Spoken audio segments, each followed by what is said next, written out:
মালদায় দুলাল সরকার খুনে মূল চক্রী নরেন্দ্রনাথ তিওয়ারি, স্বপন শর্মা সব থেকে বড় প্রশ্ন এই মুহূর্তে, কারণ দুলাল সরকার খুনে 50 লাখের সুপারি। কিছুক্ষণ আগে দক্ষিণবঙ্গ সুপ্রতিম সরকার তিনি সাংবাদিক সম্মেলন করলেন এবং এই খুনের ছক কিভাবে কষা হয়েছিল, কি পরিকল্পনা ছিল অভিযুক্তদের, সম্পূর্ণটা ব্যাখ্যা দিলেন তিনি। আরো ডিটেল আপনাদের জানাবো। সেবক রয়েছে আমার সঙ্গে। সেবক, তাহলেই নরেন্দ্রনাথ তিওয়ারি, স্বপন শর্মা, তৃণমূল নেতা নরেন্দ্রনাথ তিওয়ারি, টাউন সভাপতি তৃণমূলের, তিনিই মূল চক্রী। দেখো, কিছুক্ষণ আগেই তাদের আদালতে তোলা হয় এবং 3 দিনের হেফাজতের নির্দেশ দেওয়া হয়েছে আদালতের তরফে, এবং এখনো পর্যন্ত যে তথ্য উঠে আসছে তাতে কিন্তু গুরুত্বপূর্ণ যোগাযোগের কথা বলা হচ্ছে এই দুজনের সম্পর্কে, যে এই খুনের ঘটনায় যারা 5 জন ধরা পড়েছে এর আগেই, তারা ঘটনার আগে এবং পরে এই দুই অভিযুক্ত দুলাল সরকার খুনের, যিনি নরেন্দ্রনাথ তিওয়ারি এবং স্বপন শর্মা, তাদের সঙ্গে ফোনে যুক্ত ছিলেন, তাদের সঙ্গে ফোনে যোগাযোগ মিলেছে এই 5 জনের। এমনই অত্যন্ত চাঞ্চল্যকর কথা কিন্তু জানাচ্ছেন মালদা আদালতের এপিপি সরকারি কৌশলী। তিনি কিন্তু আদালতেও বিষয়টি বলেছেন, আর তার ভিত্তিতেই কিন্তু আজকে জামিনের আবেদন আইনজীবীরা করেছিলেন, তা কিন্তু খারিজ হয়ে যায় এবং পুলিশ 3 দিনের। সেবক, আমরা দেখলাম যে এর আগেও বারবার দুলাল সরকারের স্ত্রী তিনি দাবি করছিলেন, বিস্ফোরক দাবি, যে এর পিছনে বড় কোনো মাথা রয়েছে, চক্রান্ত চলছে।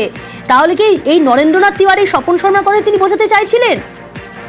দেখো, তিনি স্পষ্ট করে কিছু বলেননি, তবে তিনি বলেছিলেন যে ভাড়া করা যারা ক্রিমিনাল তারা কিন্তু এমনি আসেনি, তাদেরকে কিন্তু আনা হয়েছে ইতিমধ্যেই, এবং এর পিছনে কেউ আছে বড় মাথা, এটা কিন্তু বারবারই বলেছেন। এবং আজকেও গ্রেপ্তারের পরে কিন্তু তিনি বলছিলেন যে আরো কেউ আছে কিনা তিনি জানতে চান, তিনি ন্যায় বিচার চান।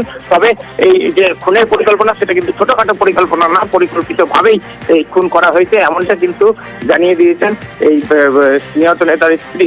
এবং তারপরে তাকে কেন্দ্র করেই কিন্তু জল্পনা তৈরি হয় এবং পুলিশের এই 2 নেতাকে গ্রেপ্তার করা, একজন ব্যবসায়ী, একজন শহর তৃণমূলের সভাপতি, তাকে গ্রেপ্তার করার ঘটনা কিন্তু তাৎপর্যপূর্ণ। এবং আজকে আদালতে যেটা বলা হয়েছে যে যারা 5 জন আগে ধরা পড়েছিল তাদের সঙ্গে জেরা করে এদের নাম মিলেছে এবং টেলিফোনিক কনভারসেশন, টেলিফোনিক কথাবার্তা হয়েছে এবং পুলিশ তার ভিত্তিতেই গ্রেপ্তার করেছে, এমনটাই কিন্তু বলা হচ্ছে। সঙ্গে থাকো সেবক। 2রা জানুয়ারি দুলাল সরকারকে গুলি করে খুন করা হয় এবং এই ঘটনায় মালদায় ধৃত তৃণমূলের টাউন সভাপতি সহ আরো 2 জন।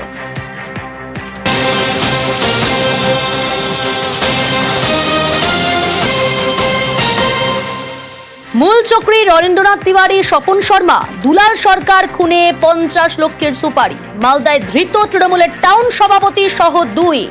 স্বপন শর্মা নামে আরো এক ব্যক্তিকে গ্রেফতার করা হয়েছে, কুখ্যাত দুষ্কৃতী স্বপন শর্মা। ধৃত 2 জনের 3 দিনের পুলিশ হেফাজত।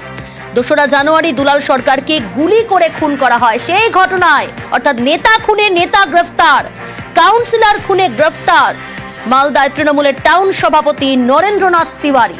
আরো একজনকে গ্রেফতার করা হয়েছে, স্বপন শর্মা। টেলিফোন লাইনে রয়েছে অপর প্রতিনিধি অমিত। অমিত, তাহলে এই দুলাল সরকার খুনে কি মূল চক্রী নরেন্দ্রনাথ তিওয়ারি, স্বপন শর্মা?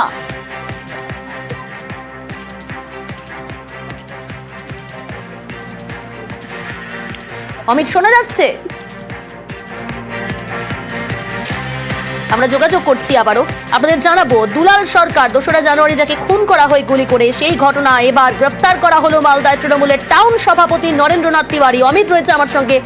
অমিত, কিছুক্ষণ আগে এডিজি দক্ষিণবঙ্গ সুপ্রতিম সরকার তিনি সাংবাদিকদের মুখোমুখি স্পষ্ট জানালেন কিভাবে খুনের পরিকল্পনা করা হয়েছিল, ছক কষা হয়েছিল। তাহলে এই মুহূর্তে সব থেকে বড় প্রশ্ন, মূল চক্রী তাহলে নরেন্দ্রনাথ তিওয়ারি, স্বপন শর্মাই? এখনো পর্যন্ত তদন্তে যা উঠে এসছে, কারণ এর আগে 5 জনকে গ্রেপ্তার করা হয়েছিল, 5 জনকে জেরা করেই এই দুলাল সরকার খুনে এই স্বপন শর্মা এবং নরেন্দ্রনাথ তিওয়ারি কিন্তু নাম উঠে আসে। এবং কালকে রাত থেকেই তাদেরকে জেরা জিজ্ঞাসাবাদ করে পুলিশ যেটা নিশ্চিত হয় যে এই খুনের নেপথ্যে ষড়যন্ত্রকারী হিসেবে কিন্তু এই 2 জনের নাম কিন্তু উঠে আসছে এবং তারপরে তাকে গ্রেপ্তার করা হয়েছে। এমনকি 50 লক্ষ টাকা সুপারি দেওয়া হয়েছিল খুন করার উদ্দেশ্যে। কিন্তু খুনের মোটিভ কি কারণে খুন করা হলো সেটা কিন্তু নিজেদের হেফাজতে নিয়ে এই বিষয়টি রিভিল করতে চাইছে তদন্তকারী আধিকারিকরা। তবে এখনো পর্যন্ত 2 জন কিন্তু এখনো পর্যন্ত ফেরার রয়েছে, এমনটা জানানো হচ্ছে। তবে এই খুনের নেপথ্যে ষড়যন্ত্রকারীরা পরিকল্পনা করে যে খুন করার যে প্ল্যান করা হয়েছিল তাতে নরেন্দ্রনাথ তিওয়ারি এবং এই স্বপন শর্মা এই তাদের কিন্তু তথ্য পাওয়া যাচ্ছে এবং 50 লক্ষ টাকা তারা দিচ্ছেন। তবে কি কারণে খুন এই বিষয়টি কিন্তু এখন পর্যন্ত স্পষ্ট হয়নি, তারা তদন্ত করে দেখতে চাইছেন। এবং যে এসআইটি ফর্ম করা হয়েছে, যে এসআইটির তরফে গতকাল এসপির নেতৃত্বে রাত থেকেই এই নরেন্দ্রনাথ তিওয়ারি এবং স্বপন শর্মাকে কিন্তু দীর্ঘ জিজ্ঞাসাবাদ করা হয়। স্বপন শর্মা কিন্তু আগে ফার্স্ট ক্রাইম রেকর্ডও পাওয়া গেছে, এলাকায় দুষ্কৃতি, বোমাবাজি, বিভিন্ন অপরাধমূলক কাজকর্ম ছিল। সেক্ষেত্রে সেই জায়গা থেকে দুজনকে গ্রেপ্তার করে আজকে আদালতে পেশ করে নিজেদের হেফাজতে নিচ্ছে পুলিশ এবং নিজেদের হেফাজতে নিয়ে পরিকল্পনা কি কারণে করা হয়েছিল, খুনের মোটিভ কি, এই বিষয়টা কিন্তু স্পষ্ট করতে চাইছে মালদা জেলা পুলিশ। তৃণমূলের টাউন সভাপতি নরেন্দ্রনাথ তিওয়ারি এবং স্বপন শর্মা এই দুজনকে আজকে গ্রেফতার করা হয়েছে। এই ঘটনায় এখনো পর্যন্ত মোট 7 জনকে গ্রেফতার করা হয়েছে। মূল চক্রী অর্থাৎ মূল ষড়যন্ত্রকারী এই নরেন্দ্রনাথ তিওয়ারি, স্বপন শর্মা, কারণ দুলাল সরকার খুনে 50 লক্ষ টাকার সুপারি দেওয়া হয়েছে।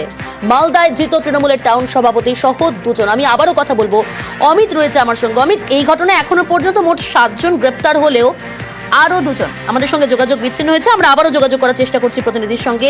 এই মুহূর্তের অত্যন্ত গুরুত্বপূর্ণ এবং চাঞ্চল্যকর খবর, নেতা খুনে নেতা গ্রেফতার, মূল চক্রী নরেন্দ্রনাথ তিওয়ারি, স্বপন শর্মা। টেলিফোন লাইনে রয়েছে আর এক প্রতিনিধি সেবক। সেবক, এটাই প্রশ্ন যে বারবার তোমাকে যেমনটা বলছিলাম যে তার স্ত্রী বলছিলেন যে এর পিছনে বড় মাথা রয়েছে। কোথাও গিয়ে কিছুক্ষণ আগে পুলিশ আধিকারিকদের এই সাংবাদিক সম্মেলনে জানিয়ে দেওয়া যে খামলার ছক কিভাবে কষা হয়েছিল, খুনের পরিকল্পনা কিভাবে, সেখানে বলা হচ্ছে নরেন্দ্রনাথ তিওয়ারি, স্বপন শর্মা যে দুজনকে আজকে গ্রেফতার করা হয়েছে তারাই ষড়যন্ত্রকারী মূল। একদমই, দেখো, অত্যন্ত গুরুত্বপূর্ণ তথ্যসূত্র। যে তথ্যসূত্র তুমি বলছো, যে তথ্যসূত্র আজকে আদালতে সরকারি আইনজীবী এপিসি তিনি মালদা আদালতে বলেছেন যে 5 জন যারা এর আগে ঘটনায় গ্রেফতার হয়েছিল, 3 জন ইংরেজবাজার, 2 জন বিহার, তাদেরকে জিজ্ঞাসাবাদ করে এই 2 জনের নাম পাওয়া যায়। শুধু তাই নয়, এই খুনের ঘটনার আগে এবং খুনের ঘটনার পরে এই 2 অভিযুক্ত অর্থাৎ নরেন্দ্রনাথ তিওয়ারি এবং স্বপন শর্মার সঙ্গে টেলিফোনে যোগাযোগ পাওয়া গিয়েছে। এই 5 জনের মধ্যে কেউ বা কারো, এমনটাই কিন্তু স্পষ্ট করে আজকে আদালতে জানানো হয়েছে যে টেলিফোনিক যে কনভারসেশন, টেলিফোনিক যে কানেকশন, তার ভিত্তিতেই পুলিশ তাদেরকে গ্রেপ্তার করেছে এবং তাদেরকে আরো জিজ্ঞাসাবাদের প্রয়োজন আছে। কারণ রাতভর জিজ্ঞাসাবাদের পরেও অনেক প্রশ্নের সদুত্তর এখনো মেলেনি, অনেক প্রশ্নের অধরা উত্তর এবং মোটিভটা জানা দরকার। আর এই মোটিভটা জানার জন্যই আরো তদন্ত এবং আরো জিজ্ঞাসাবাদের প্রয়োজন আছে, আর তার জন্যই হেফাজতে নেওয়া হচ্ছে। যদিও নরেন্দ্রনাথ তিওয়ারি কিন্তু বারবারই দাবি করছেন যে আরো বড় মাথা আছে। কিছুক্ষণ আগেই আদালত থেকে তাকে বার করে নিয়ে যাওয়া হয়, তখন যখন আবার তাকে জিজ্ঞাসা করা হয়, আমরা যখন জিজ্ঞাসা করি, তিনি যখন আবার বলছেন যে এই ঘটনার পিছনে বড় মাথা আছে, তিনি বলছেন যে দুলাল সরকার শেষ, নরেন্দ্রনাথ তিওয়ারি অর্ধেক শেষ, আর এর পিছনে আরো বড় মাথা আছে, তিনি ইংরেজ বাজারে। তুমি সঙ্গে থাকো। গ্রেপ্তারের পর নরেন্দ্রনাথ তিওয়ারি কি জানিয়েছেন শোনাই আপনাদের।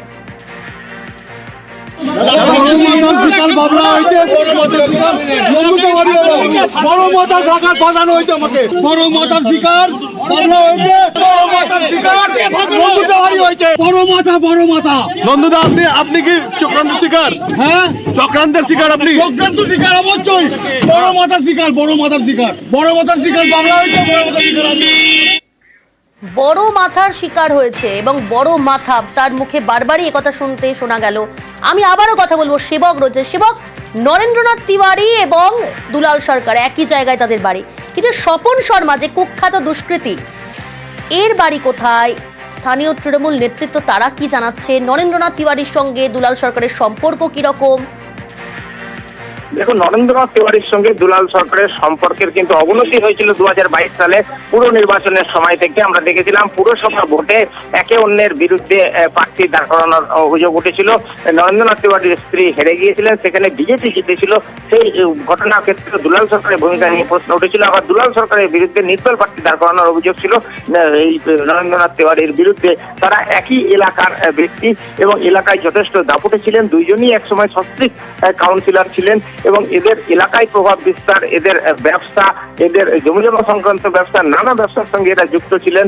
ফলে এই ঘটনার সঙ্গে এদের কোনো যোগ থাকতে পারে এমনটাই পুলিশ কিন্তু মনে করছিল, এমনটাই ইঙ্গিত মিলছিল বিভিন্ন জায়গা থেকে এবং পরিবারও দাবি করছিল যে এর পিছনে বড় মাথা রয়েছে।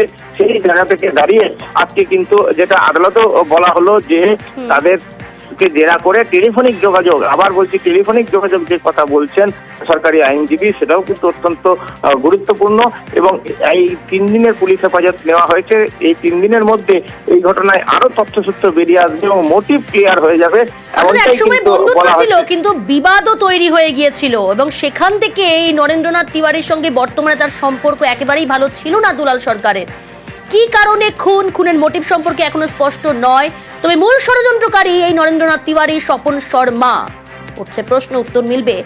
সঙ্গে থাকো সেবক নরেন্দ্রনাথ তিওয়ারি, তার আইনজীবী কি জানিয়েছেন শুনুন।